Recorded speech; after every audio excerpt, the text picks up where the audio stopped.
Hello दोस्तों, learn triple E channel पर आपका एक बार फिर से स्वागत है। मैं हूं आपका दोस्त जगदीश जोशी। दोस्तों, यह आईटीआई इलेक्ट्रीशियन थ्योरी का एक और वीडियो है और इस वीडियो में हम डिस्कस करने वाले हैं इलेक्ट्रिकल टर्म्स के बारे में। इस जो टॉपिक है इसमें हम जो डिस्कस करेंगे वो है electromotive force, voltage, electric current and resistance. इन चारों टॉपिक पे हम डिस्कस करने वाले हैं और ये चारों ही टॉपिक बहुत ही इंपॉर्टेंट टॉपिक है। तो आई होप कि आपको ये वीडियो पसंद आएगी और आप ये वीडियो पूरा ज़रूर देखेंगे, क्योंकि आप अगर कुछ भी मिस करेंगे तो हो सकता है आपको ये टॉपिक जो है वो समझ में ना आए। और अगर आपके किसी भी टॉपिक से रिलेटेड अब कोई भी क्वेरी रहती है, कोई भी क्वेश्चन रहते हैं, या फिर अगर आपको कोई टॉपिक समझ में नहीं आता है तो आप हमें सीधे वीडियो के नीचे कमेंट कर सकते हैं और हम हफ्ते का मतलब कि हफ्ते भर के जितने भी आपके डाउट्स रहेंगे, जितने भी आपके क्वेश्चंस रहेंगे, उन सभी क्वेश्चंस पर हर संडे को एक वीडियो आएगी, जिस वीडियो में हम आपके सभी जो क्वेश्चंस थे उन क्वेश्चंस का रिप्लाई करेंगे। ठीक है, उस संडे वाली वीडियोस में। तो आप ज़्यादा से ज़्यादा कमेंट कीजिए, ज़्यादा से ज़्यादा अपने क्वेश्चंस पूछिए, ताकि मैं संडे को जो वीडियो अपलोड करूं उसमें आपके नाम के साथ आपका क्वेश्चन जो है उसको मैं आपका सॉल्व कर दूं। ठीक है, तो चलिए इस टॉपिक पे हम आगे बढ़ते हैं। सबसे पहले हम बात करते हैं यहाँ पे इलेक्ट्रोमोटिव फोर्स के बारे में। अब बात करते हैं कि इलेक्ट्रोमोटिव फोर्स होता क्या है, इसकी मतलब क्या रिक्वायरमेंट्स हैं और क्या इसका रोल होता है इलेक्ट्रिकल सर्किट में या इलेक्ट्रिकल करंट में या फिर इलेक्ट्रिक वोल्टेज में। ठीक है, इन सभी चीज़ के बारे में हम डिस्कस करेंगे। तो सबसे पहले मैं आपसे पूछना चाहूँगा कि क्या आपने कभी किसी रॉकेट को उड़ते हुए देखा है, यानी कि टीवी पे कभी आपने रॉकेट को उड़ते हुए देखा है? और अगर देखा है तो कभी आपने सोचा है कि जो रॉकेट है वो आसमान में जो हम अपनी अंतरिक्ष में उसको भेजते हैं, वो मतलब कि वहाँ तक कैसे पहुँचता है, उसका जो मेन प्रिंसिपल है वो प्रिंसिपल क्या है?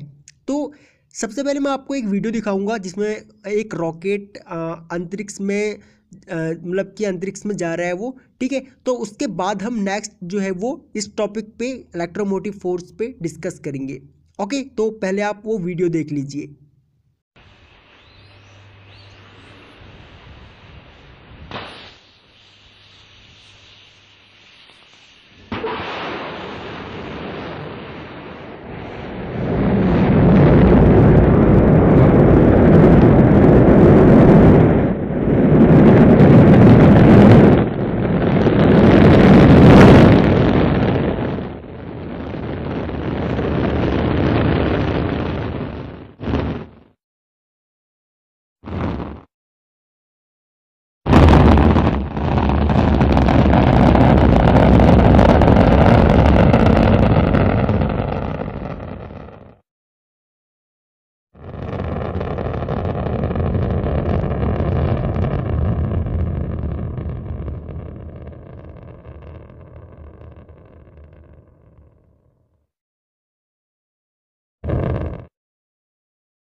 तो आपने ये वीडियो देखा जिसमें एक रॉकेट जो है वो अंतरिक्ष में जा रहा है। तो अब देखिए आपने इस रॉकेट में क्या देखा। सबसे पहले अब हम बात करते हैं कि इलेक्ट्रोमोटिव फोर्स जो है वो इलेक्ट्रोमोटिव फोर्स है क्या। इलेक्ट्रोमोटिव फोर्स एक फोर्स है जिसकी वजह से किसी भी इलेक्ट्रिकल सर्किट में करंट फ्लो होता है। तो किसी भी सर्किट में करंट फ्लो होता है और इलेक्ट्रोमोटिव फोर्स जो है उसको ई से दर्शाया जाता है। ठीक है, इलेक्ट्रोमोटिव फोर्स को ई से दर्शाया जाता है और इसकी इकाई जो है वो वोल्ट होती है। वोल्टेज की इकाई भी वोल्ट होती है, यानी कि वोल्टेज की यूनिट भी वोल्ट होती है और इलेक्ट्रोमोटिव फोर्स की भी यूनिट वोल्ट होती है। अब इलेक्ट्रोमोटिव फोर्स जो है ये एक तरीके का फोर्स होता है जिसकी वजह से किसी भी सर्किट में करंट फ्लो करता है। अब आपने जो वीडियो देखी थी उस वीडियो में हमने आपको एक रॉकेट दिखाया था जो कि स्पेस में हम उसको भेजते हैं। तो स्पेस में जब हम इस रॉकेट को भेजते हैं तो इसका मेन प्रिंसिपल क्या है, हम इसमें फ्यूल डालते हैं। फ्यूल डालने के बाद इस फ्यूल को जलाया जाता है। जलाने के बाद ये फ्यूल क्या काम करता है, इसका मेन जो रोल है वो इस फ्यूल का ये है कि जब ये फ्यूल जलता है तो जलने के बाद ये इस रॉकेट को, बल्कि इस रॉकेट का जो वेट होता है वो हज़ारों टन होता है। ठीक है। तो अब ये फ्यूल क्या काम करता है, जब ये फ्यूल जलता है तो ये फ्यूल इस रॉकेट को ऊपर की तरफ धक्का देता है, जिसकी वजह से ये रॉकेट जो है वो बहुत ज़्यादा स्पीड के साथ स्पेस में एंटर करता है। ठीक है। तो सेम इसी तरीके से जो अगर हम इसको करंट और इलेक्ट्रोमोटिव फोर्स से लेके चले, तो जो रॉकेट है आप इस रॉकेट को करंट मान के चलिए, और जो ये फ्यूल इसको ऊपर की तरफ पुश कर रहा है वो फ्यूल इलेक्ट्रोमोटिव फोर्स है। तो जैसे ही इलेक्ट्रोमोटिव फोर्स यहाँ पे जलता है, जलने के बाद क्या काम करता है, इलेक्ट्रोमोटिव फोर्स इसको आगे की तरफ पुश करता है। तो आगे की तरफ जैसे ही इसको पुश करता है तो होता क्या है कि जो ये रॉकेट है वो रॉकेट यानी कि करंट आगे की तरफ पुश होता है, यानी कि किसी भी सर्किट में इलेक्ट्रिक करंट फ्लो होता है। ठीक है। तो ये है इलेक्ट्रोमोटिव फोर्स, जिसकी वजह से किसी भी इलेक्ट्रिकल सर्किट में करंट फ्लो करता है। अगर इलेक्ट्रोमोटिव फोर्स ना हो तो किसी भी सर्किट में करंट फ्लो नहीं करेगा। आपको इलेक्ट्रिकल सप्लाई जो आपके घरों में आ रही है या फिर जो बैटरी की इलेक्ट्रिकल सप्लाई है वो आपको नहीं मिलेगी, क्योंकि उस पर कोई फोर्स नहीं लग रहा है।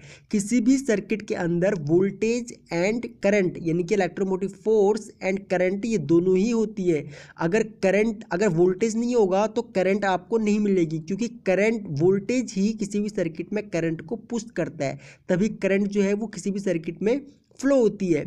अब अगर हम वोल्टेज की बात करते हैं तो वोल्टेज क्या है, देखिए वोल्टेज किसी भी इलेक्ट्रिकल सर्किट में या फिर किसी भी कंडक्टर के दो पॉइंट्स के बीच का मतलब कि बीच का पोटेंशियल डिफरेंस है। पोटेंशियल डिफरेंस मींस ये जो वोल्टेज जो है, अगर हम इसको जो हम देखा होगा आपने, वोल्टेज को हम हमेशा वोल्ट मीटर से मेजर करते हैं और इसकी जो यूनिट है वो वोल्ट है। किसी भी इलेक्ट्रिकल कंडक्टर के दो पॉइंट्स यानी कि एक जंक्शन ये हो गया और एक जंक्शन इसका लास्ट में इधर है, तो इन दोनों जंक्शन के बीच का जो पोटेंशियल डिफरेंस है उसको हम वोल्टेज बोलते हैं। ठीक है। तो और इसको वोल्ट से हम मेजर करते हैं, यानी कि किसी भी सर्किट मीन्स जिस सर्किट में इलेक्ट्रिक करंट फ्लो हो रही है उस सर्किट के अगर हम दोनों जंक्शन पे दोनों ही पॉइंट पे अगर हम वोल्टेज चेक करेंगे तो वहाँ पे हमको जो है वो उसका पोटेंशियल डिफरेंस मिल जाएगा। और अगर हम वोल्टेज की बात करते हैं तो वोल्टेज अंडर 250 वोल्ट जो होता है हमारा उसको हम लो वोल्टेज बोलते हैं। 250 वोल्ट से अगर 650 वोल्ट तक वोल्टेज रहती है तो उसको हम मीडियम वोल्टेज बोलते हैं। अगर 650 से 11,000 वोल्ट तक रहती है तो उसको हम हाई वोल्टेज बोलते हैं। और अगर 11,000 वोल्ट से 220 किलो वोल्ट तक अगर वोल्टेज रहती है तो वो एक्स्ट्रा हाई वोल्टेज होती है। ये वोल्टेज जो है ये एक तरीके का इलेक्ट्रोमोटिव फोर्स है, ये एक फोर्स है जिसकी वजह से करंट जो है किसी भी सर्किट में फ्लो करता है। अब अगर हम इलेक्ट्रिक करंट की बात करते हैं तो देखिए इलेक्ट्रिक करंट जो है, जैसे कि मैंने आपको बताया कि इलेक्ट्रोमोटिव फोर्स की वजह से किसी भी सर्किट में इलेक्ट्रिक करंट फ्लो करता है। और इलेक्ट्रिक करंट की जो यूनिट होती है वो होती है हमेशा एम्पियर, जिसको हम आई से डिनोट करते हैं इसमें इलेक्ट्रिकल करंट को। ठीक है। और इसको जो इलेक्ट्रिकल करंट जो यहाँ पे है इसको हम देखिए यहाँ पे इसको जो हम मेज़र करते हैं वो हम एमीटर से इसको मेज़र करते हैं। और जैसे कि कोई भी अगर हमारा सर्किट होता है वो सर्किट हमारा किसी न किसी लोड से शॉर्ट होता है। अगर हम इसमें फेस और न्यूट्रल दोनों दे देते हैं तो फेस एंड न्यूट्रल में क्या होगा कि फेस और न्यूट्रल डायरेक्ट अगर आप शॉर्ट करेंगे तो शॉर्ट सर्किट हो जाएगा। तो इन दोनों को शॉर्ट हमेशा किसी न किसी लोड के थ्रू किया जाता है। अब वो लोड हमारा बल्ब हो सकता है, वो लोड हमारा हीटर हो सकता है, वो लोड हमारा कुछ भी हो सकता है। तो उस लोड में से जो है वो इलेक्ट्रिक करंट पास होता है। इलेक्ट्रिक करंट क्या है, ये है फ्लो ऑफ इलेक्ट्रॉन्स। तो किसी भी सर्किट में इलेक्ट्रॉन्स का बहाव जो है, इलेक्ट्रॉन्स का जो फ्लो है वही हमारा इलेक्ट्रिक करंट है। ठीक है। और एमीटर जो है, एमीटर हमेशा सर्किट के सीरीज में लगाया जाता है। और वोल्ट मीटर जो है, वोल्ट मीटर हमेशा किसी भी सर्किट के पैरेलल में लगाया जाता है। ठीक है। और अगर अब हम रेजिस्टेंस की बात करते हैं तो रेजिस्टेंस देखा होगा आपने कि अक्सर जो हमारे इलेक्ट्रॉनिक सर्किट होते हैं उन इलेक्ट्रॉनिक सर्किट में हम रेजिस्टेंस को बहुत ज़्यादा यूज़ करते हैं। अब रेजिस्टेंस का काम क्या है, देखिए इसके जैसे कि इसके नाम से ही पता लगता है, रेजिस्टेंस को हम हिंदी में प्रतिरोध बोलते हैं। प्रतिरोध मीन्स एक रुकावट, इसका मतलब है रुकावट।